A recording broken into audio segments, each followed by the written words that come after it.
It's a name spoken by billions of people every single day. But where did it actually come from?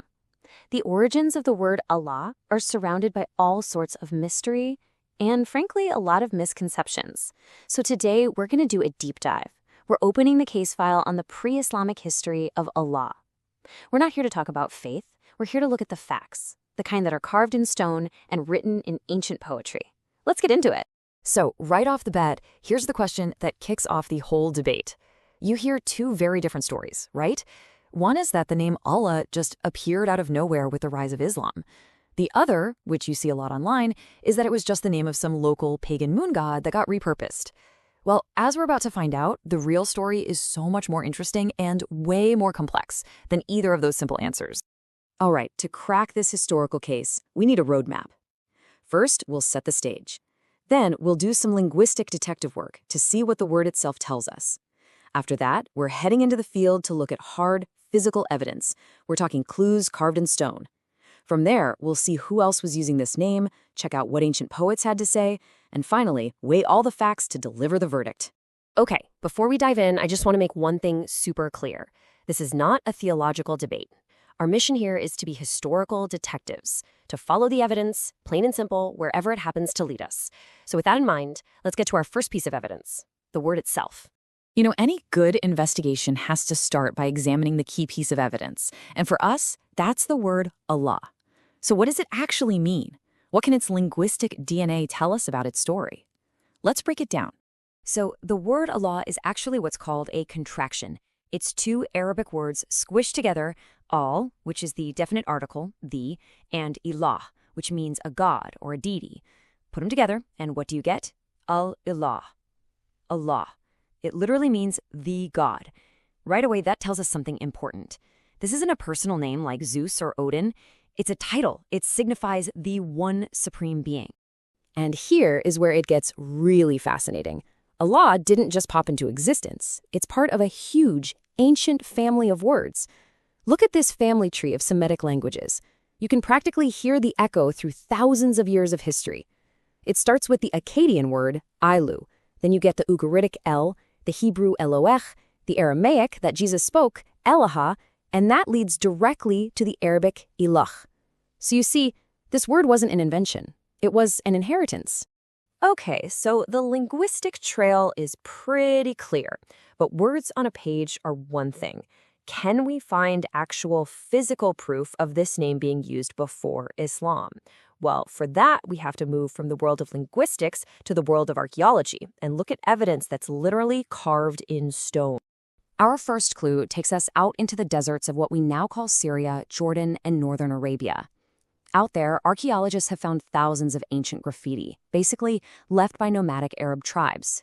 They're called Semitic and Semitic inscriptions, and they're like these little postcards from a world that existed centuries before Islam. So, what were these ancient nomads writing about?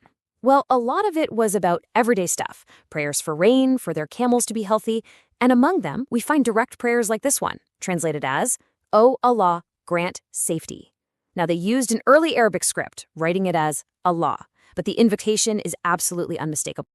And get this, some of these inscriptions date all the way back to the 1st century BCE. I mean, just let that sink in for a second. That is physical, tangible proof of people praying to Allah by name up to 600 years before the Prophet Muhammad was even born. That alone tells you this name was already ancient in that part of the world. Now, our next piece of evidence is even more of a smoking gun. It's called the Zaba inscription. It was discovered in Syria, and it is a total game changer for understanding exactly who was using this name. Okay, look at the rap sheet on this thing. It's dated to 512 CE. That's more than a century before the Islamic era began.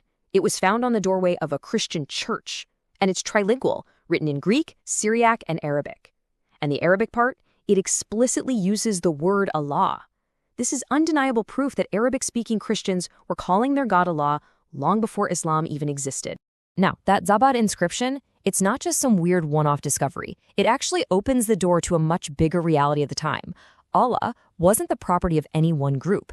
It was just the standard Arabic word for God, used by pretty much all Arabic-speaking monotheists. You see, in the centuries before Islam, there were these powerful Christian Arab kingdoms, like the Ghassanids and the Lakhmids. For them, Allah was simply their word for the God of the Bible. There was no debate about it, no controversy. It was just their language. And in fact, this tradition has never stopped. If you walk into an Arabic-speaking church today, whether it's in Cairo or Bethlehem or Beirut, you will hear Christians praying to God the Father as Allah al-Ab. The name was never exclusive to a single religion. It was just part of the Arabic language. And it wasn't just Christians either. For hundreds of years, you had Jewish tribes living in Arabia who, in their everyday Arabic, used the name Allah right alongside their Hebrew terms like Elohim. Why? Well, for this simple reason that it was the local word for God. So, we've looked at the language and we've looked at the evidence carved in stone, but to really get inside the heads of the people back then, to understand what they believed, we need to hear their own voices. And for that, we turn to our next set of clues, the incredible poetry of pre-Islamic Arabia. The masterpieces of 6th century Arabian poetry were known as the mu'allakat, or the hanging odes. What's so wild is that these poems written by pagans are filled with references to Allah. They're constantly swearing oaths in his name. They acknowledge him as this distant, all-powerful creator god, the one who controlled fate and destiny. But, and this is the key part, they also worshipped lesser idols, goddesses like Allat and Al-Uzza, who they saw as intermediaries, a way to get the attention of the big guy, Allah. And this view is actually confirmed inside the Quran itself. It doesn't show up and say, hey, let me tell you about this new god called Allah. Not at all.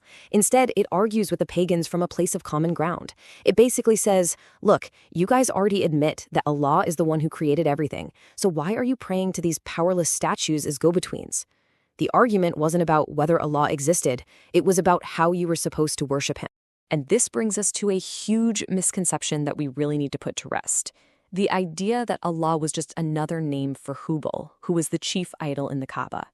The evidence shows they were seen as completely different. Allah was understood to be the invisible, transcendent creator of the entire universe. Hubal, on the other hand, was a physical statue, a local tribal god for the Quraysh, who they used for specific things like telling the future. The pagans themselves never, ever confused the two. So we've followed the linguistic breadcrumbs, we've examined the hard evidence in stone, and we've listened to the voices from ancient poems. We've seen a lot. So after all of that, what's the final verdict from our investigation? Well, the evidence seems pretty conclusive. Let's recap. The name Allah was absolutely not invented in the 7th century, and the popular claim that he was a pagan moon god or the idol Hubal just isn't backed up by any of the archaeological or literary records. Instead, the evidence overwhelmingly confirms that the name comes from an ancient Semitic tradition, was widely used by pre-Islamic Jews and Christians, and was even known to the pagans as the supreme creator god, long before the first verses of the Quran were revealed. So here it is, the single most important takeaway. The revolution of early Islam was not about inventing a new god or a new name. It was about redefining the relationship with the God that all Arabs already knew as Allah. It took that name and stripped away all the middlemen, all the idols, the lesser deities, the intercessors, and it argued for a direct, exclusive, one-on-one relationship with the Creator. And that leaves us with one final thought. We just saw how the history of a single word can be way more complex and nuanced than the simple stories we're often told. It kind of makes you wonder, doesn't it?